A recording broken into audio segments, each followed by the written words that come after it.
సుగాలి ప్రీతి కేసా పవన్ కళ్యాణ్ అన్న పార్టీ కోసం వాడుకున్నాడు. ఎక్కడ వాడుకుండు అమ్మా? సుగాలి ప్రీతి తల్లి సుగాలి పార్వతీదేవి గారు కొంచెమైనా నీకు మానవత్వం ఉందా అని నేను అడుగుతున్నా. ఫస్ట్ 2 రాష్ట్రాలు ప్రజలు యావత్ ప్రపంచం కూడా దీని గురించి కొట్టుకుంటుంది. మన ఏపీ ప్రభుత్వం కూడా దీని గురించి రాజకీయంగా కొట్టుకుంటారు ఈ బిడ్డను అడ్డం పెట్టుకొని. ఆ బిడ్డ ఒక్కసారి ఆ తల్లి జీవితం సిరిమేసి కొందరు మృగాల జీవితాలలో ఆ తల్లి జీవితం సిరిమేసింది, ఆగమైపోయింది. ఏ బిడ్డ గట్ట జరగకూడదు, ఎవరు కోరుకోకూడదు అట్ట. ఒక్కసారి చచ్చిన బిడ్డని ఈ సుగాలి ప్రీతి తల్లి అసలు దేనికోసం ఆశిస్తుంది? ఆమె కన్న తల్లేనా అని నేను అడుగుతున్నా. ఫస్ట్ ఏమో తల్లి స్థానానికి అడుగురాలు కాదు, ఫస్ట్ ఏమో తల్లి స్థానానికి అడుగురాలు కాదు, మాటకి సుగాలి ప్రీతిని తీసుకొచ్చి మాటకి చంపుతుంది వ్యవస్థలో. దేని గురించి చంపుతుంది? ఇప్పుడు ఒక వ్యవస్థ పాడైపోయిందంటే దేని గురించి? ఒక తల్లిదండ్రుల నుంచే కదా. ఇప్పుడు పవన్ కళ్యాణ్ అన్న సుగాలి ప్రీతికి న్యాయం చేస్తానని ఆయన నోటి నుంచి రావటానే యావత్ ప్రపంచానికి తెలిసింది సుగాలి ప్రీతి విషయం. లేకపోతే ఎవరికైనా తెలుసా?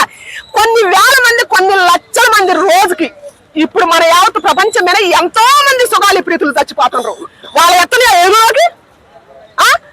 ఎవరన్నా వత్తనయా? రాటలేదు కదా. ఎంతమంది అభాగ్యులు, ఎంతమంది అమ్మాయిలు జీవోత్సవాల మట్టిలో మరణం అయిపోతున్నారు. ఒక్కొక్క చేతుల్లో పడి వాళ్ళు బయటకు వస్తుండగా అన్న పవర్ స్టార్ పవన్ కళ్యాణ్ అన్న చేతిలో పడబట్టే కానీ ఈ బిడ్డ విషయం వెలుగులోకి వచ్చింది. అంత మాత్రం బుద్ధులు వద్దా ఏమకి సుగాలి ప్రీతి తల్లికి? అప్పుడేమో పవర్ స్టార్ పవన్ కళ్యాణ్ అన్న దేవుడు అన్న ఒకటి చేతులు ఎత్తింది అన్నం పెడతావు. ఇప్పుడేమో ఆయన మీద కేసు పెడతారు. కొత్త అన్నం పెట్టిన చేతికి సున్నం పెట్టడం ఇదే కదా. 2 సంవత్సరాలు అయిపోతుంది పరిపాలన, గురించి ఏమి మాట్లాడలేదని అనుకోవచ్చు. ఇప్పుడు ఈయనెవరు? యూట్యూబ్ రావండు ప్రశ్న రావండు. ఆయన ఏం మాట్లాడిండు? యావత్ ప్రపంచం చూసింది కదా ఆయన ఏం మాట్లాడింది పవన్ కళ్యాణ్ గురించి. యేసు ప్రభు బిడ్డ ఆయన వాక్యం చెప్పడానికి వచ్చిండు ప్రజల్లోకి. కొంతమంది నమ్మకం ఉండవచ్చు, ఉండకపోవచ్చు, కానీ నీ ధర్మం నువ్వు బోధి. దేవుడు బిడ్డ కాబట్టి సేవకుడిగా బోధి. కానీ రాజకీయంగా పవన్ కళ్యాణ్ తీసుకురావడం ఎందుకు? వాళ్ళు కోయకి కాదు. అందులో అట్టాటి ఆయనకి ఒక లాయర్ అన్న సపోర్ట్కి వచ్చిండు. లాయర్లు అనే వాళ్ళు వాళ్ళ పేర్లు నాకు తెలియదు, కానీ ఎక్కడైనా తప్పుపోయినా మనం క్షమించాలి. కొంతమంది నేను అంటున్నా వ్యవస్థ ఎందుకు పాడైపోతున్నా అని ఎన్నాళ్ళ నుంచి నాకు అర్థం కాదు.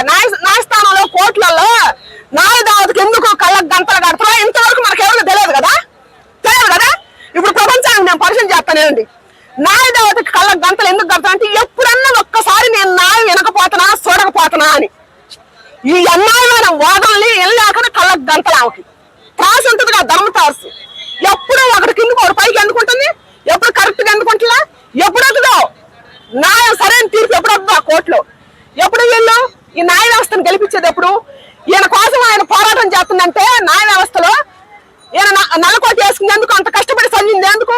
న్యాయ వ్యవస్థను గెలిపించడానికే కదా. ఈయన ఏ తరఫున అదేయడానికి వచ్చిండు? యూట్యూబ్ రావణ గురించే కదా వచ్చింది. ఆయన తప్పు చేసింది ఆయనకు తెలియదా? ఎట్టాటి న్యాయవాదులు ఉంటారని న్యాయం చచ్చిపోతుంది. అందుకనే సుగాలి ప్రీతి కేసు కూడా చచ్చిపోయింది. పవన్ కళ్యాణ్ అన్న ఒక్కడే ఉన్నంత మాత్రాన న్యాయం జరగదుగా.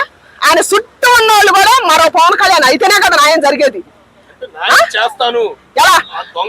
తెలుసు పవన్ కళ్యాణ్ గారు అప్పుడు మాట్లాడారు కదా, ఇప్పుడు ఏమైంది?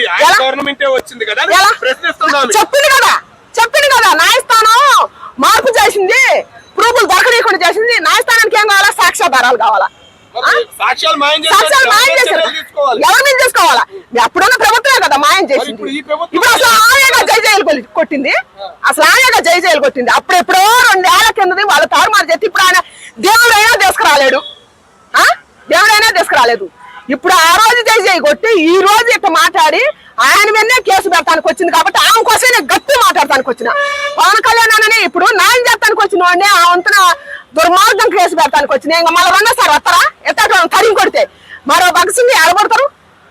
ఎట్టాటోళ్ళు మంచిని చేసేవాళ్ళనే నమ్మరు, చెడు చేసే వాళ్ళు అయితే నమ్ముతారు అనుకోవచ్చు, ఖచ్చితంగా అనుకోవచ్చు అన్నమాట. ఆమెకు దయచేసి ఈ మీడియా ముఖంగా నేను చెబుతున్నా, సుగాలి ప్రీతి తల్లికి నిజమైన తల్లి అయితే దయచేసి ఇప్పటికైనా ఏమించుకోవాలని నేను కోరుకుంటున్నా. ఈ సిగ్గుచాటి పనులు ఇంకా చేయొద్దని నేను చెబుతున్నా. ఎక్కడ న్యాయం అసలు ఏది? ఎక్కడ న్యాయం ఎక్కడ జరగదు? దేని గురించి పోరాడుతున్నా నువ్వు? దేని గురించి మనకు నీ బిడ్డ తెచ్చినప్పుడు నువ్వేం చేసినావు? నీ బిడ్డ విషయాన్ని యావత్ ప్రపంచానికి పరిచయం చేసి నువ్వేం చేసి పోరాడు. మరి నువ్వు చూపి, వ్యక్తులు చూపి,